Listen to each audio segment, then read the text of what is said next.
استاد بڑے غلام علی خان کو برصغیر پاک و ہند میں کلاسیکی موسیقی کی تاریخ کے سب سے معتبر اور معروف استاد تسلیم کیا جاتا ہے۔ موسیقی کی دنیا میں بڑے بڑے نام ہی گویے ہوئے، لیکن جو عزت، شہرت اور دوام استاد بڑے غلام علی خان کے نام کے ساتھ جڑا، وہ کسی اور کے ساتھ دکھائی نہیں دیتا۔ تاہم المیہ یہ ہوا کہ قیام پاکستان کے بعد بھارت چھوڑ کر پاکستان آنے والے استاد بڑے غلام علی خان قابل اعتراض چند ریاستی پالیسیوں سے ناراض ہو کر پاکستان چھوڑ گئے اور واپس بھارت جا کر آباد ہو گئے۔ اس زمانے میں پاکستان میں ریاستی، معاشرتی اور عوامی طور پر فنون لطیفہ اور اس کے وابستگان کو حقیر جان کر میراثی لکھا اور پکارا جاتا تھا، لیکن اس کے باوجود استاد بڑے غلام علی خان اور دیگر بہت سے فنکار، جن میں نور جہاں، استاد فتح علی خان، امانت علی خان، نزاکت علی خان اور استاد مبارک علی خان وغیرہ شامل تھے، اپنے گھر بار چھوڑ کر پاکستان آ گئے۔ وقت کا پہیہ چلا، زندگی آگے بڑھی، لیکن تنگ نظری بھی بڑھتی گئی اور اس نے رفتہ رفتہ انتہا پسندی کی شکل اختیار کر لی۔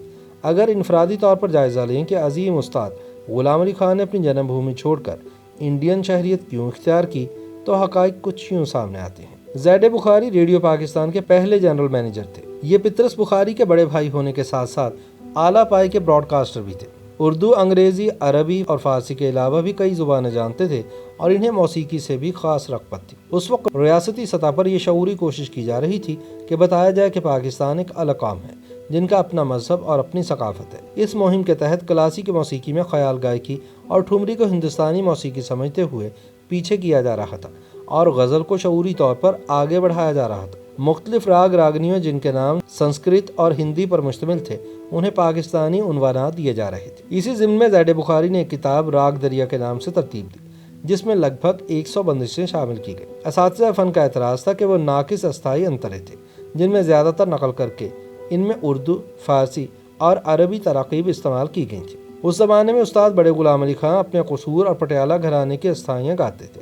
ان میں جا بجا سنسکرت اور ہندی الفاظ اور تراکیب استعمال کی گئی تھیں۔ کلاسیکی موسیقی اس خطے کے عظیم ماضی کا ایک ثقافتی ورثہ تھا، جسے زبردستی بدلنے کی کوششیں کی جا رہی تھیں۔ اسی ماحول میں زید بخاری اور استاد بڑے غلام علی خان میں تو تکرار ہو گئی۔ استاد بڑے غلام علی خان کے پوتے نقی علی خان بتاتے ہیں کہ بڑے خان صاحب ہاتھ میں چھڑی تھامے بخاری صاحب کے کمرے کی چک اٹھا کر اندر گئے تو بخاری صاحب نے ناشگفتہ انداز میں کہا، آپ بلا اجازت میرے کمرے میں کیسے داخل ہو گئے؟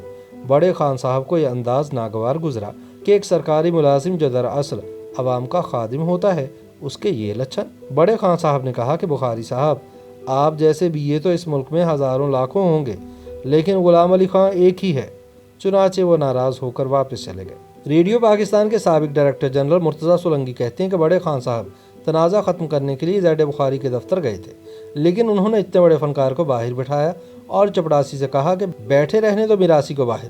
کہتے ہیں کہ یہ آواز استاد محترم نے سن لی تھی اور وہیں انہوں نے فیصلہ کیا کہ وہ اندر جا کر بات کریں گے اور اب پاکستان میں نہیں رہیں گے۔ یاد رہے کہ استاد بڑے غلام علی خان بابا بلے شاہ سے منسوب شہر قصور میں 2 اپریل سن 1902 میں پیدا ہوئے۔ ابتدائی طور پر ان کے گھرانے کو قصور گھرانہ کہا گیا، جو آگے چل کر پنجاب کے مشہور پٹیالہ گھرانے میں ضم ہو کر برے صغیر کے سنگیت میں مستند اور منفرد کہلایا۔ کلاسیکی اور نیم کلاسیکی موسیقی کی تاریخ پر نظر ڈالیں تو صدیوں میں یہ 3 کردار اہم دکھائی دیتے ہیں۔ میاں تانسین کو مشرقی موسیقی کا جد امجد تسلیم کیا جاتا ہے۔ حضرت امیر خسرو نے ساز اور راگ ایجاد کیے، جبکہ استاد بڑے غلام علی خان کو گویہ اور موجد دونوں حیثیتوں میں مستند استاد مانا جاتا ہے۔ بڑے خان صاحب کے بعد جس نے بھی گایا ان سے مستعار کیا۔ بڑے خان صاحب کے پوتے نقی علی نے بتایا کہ انڈیا کی کاروباری اشرافیہ، جن میں ٹاٹا اور برلا انڈسٹریز کے روح رواں سمیت انڈین اسٹیبلشمنٹ کے سرخیل شامل تھے، وہ ہمیشہ بڑے خان صاحب کو پیشکش کرتے تھے کہ خان صاحب، آپ پاکستان چھوڑ کر انڈیا منتقل ہو جائیں تو ریاست آپ کو پلکوں پر بٹھائے گی، لیکن خان صاحب ان کی پیشکش پر کان نہ دھرتے اور اپنے گھر پاکستان لاہور میں رہے۔ لاہور اس وقت پورے خطے میں موسیقی کا گڑھ مانا جاتا تھا اور مشہور تھا کہ جس نے لاہور میں جھنڈا نہیں گاڑا وہ کامیاب نہیں ہوا۔ خان صاحب کو لاہور شہر بہت پسند تھا، وہ پاکستان سے بھی بے انتہا محبت کرتے تھے، اس لیے انڈیا کی طرف سے تمام پیشکشیں ٹھکرا کر یہیں رہے۔ لیکن جب انہیں مجبور کیا گیا تو وہ بحری جہاز کے ذریعے کراچی سے ممبئی چلے گئے، جہاں انڈین کاروباری اشرافیہ نے انہیں سر آنکھوں پر بٹھایا اور سرکاری طور پر ممبئی مالابار میں بنگلے کے ساتھ ساتھ انڈین شہریت اور مراد بھی دی۔ مرتضیٰ سولنگی کے بقول سن 2009 میں جب وہ ریڈیو پاکستان کے DG تھے تو انہوں نے استاد بڑے غلام علی خان کے گائے ہوئے راگ اور راگنیوں سے پابندی اٹھا دی۔ سن 1953 میں جب بڑے غلام علی خان انڈیا منتقل ہو گئے تو ریڈیو پاکستان میں ان پر غیر اعلانیہ پابندی لگا دی گئی تھی۔